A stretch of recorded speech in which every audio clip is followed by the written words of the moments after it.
আমরা যখন একজন আহত ভাইয়ের কাছে শুনি আমরা হাত দিয়েছি, পা দিয়েছি, প্রয়োজন হলে জীবন দিব। যখন একজন আমাদের শহীদ বাবা মা ভাই বোন যখন বলে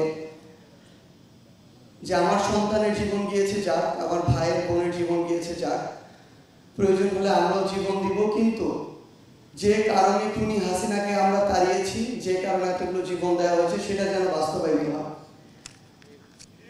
তখন আসলে আমাদের সাহস শক্তি সবকিছুই একটা অন্য মাত্রায় যায়। আমরা শুধু আপনাদেরকে আমাদের জায়গা থেকে এটুকু কথা দিতে পারি এবং অনুরোধ করতে পারি, আমাদের ব্যক্তিগত জায়গা থেকে যেন আমরা সৎ থাকি, ন্যায়ের সাথে থাকি, নিজের যতটুকু করা উচিত ততটুকু করি, অন্যের হক না নষ্ট করি।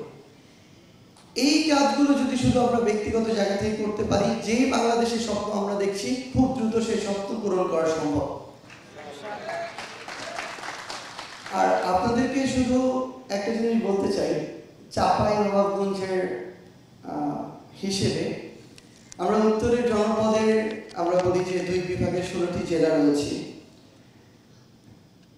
আমাদের আসলে গুরুত্বপূর্ণ জায়গাগুলোতে বিগত 16 বছরে তো আমরা শোষিত হয়েছি।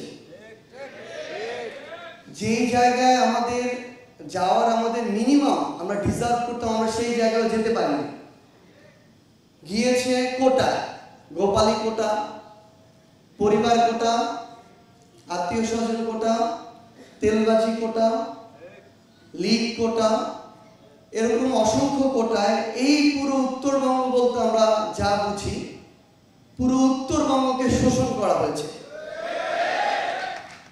এই খুনি শেখ হাসিনা 15 সালের পরে শুরু করে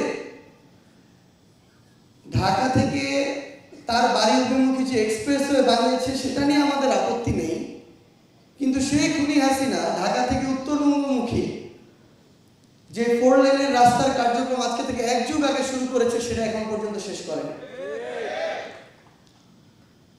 তো আমরা উত্তরবঙ্গের মানুষ, এটা তো ছোট একটা উদাহরণ।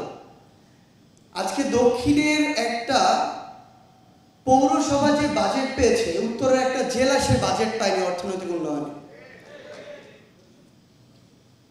আজকে আপনার বিভিন্ন নামে একটা পরিবারের আত্মীয় স্বজন এবং এমনকি ওই পরিবারের শ্বশুর বাড়ির যত আত্মীয় স্বজন ছিল তাদের নামে বাংলাদেশে অসংখ্য ইনস্টিটিউট হয়েছে।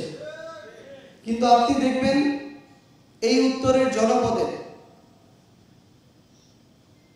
3টা প্রতিষ্ঠিত বিশ্ববিদ্যালয় নেই পুরো উত্তরের জনপদে।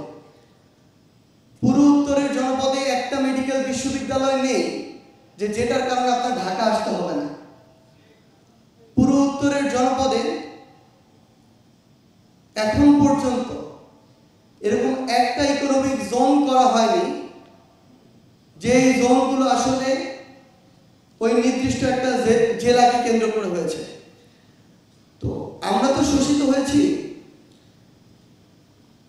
এখানে যেমন কিছু সংকীর্ণ সীমাবদ্ধ চিন্তা ভাবনার খুনিদের দায় ছিল, আমরা আবার নিজেদের কিছু দায়কে এড়াতে পারিনি।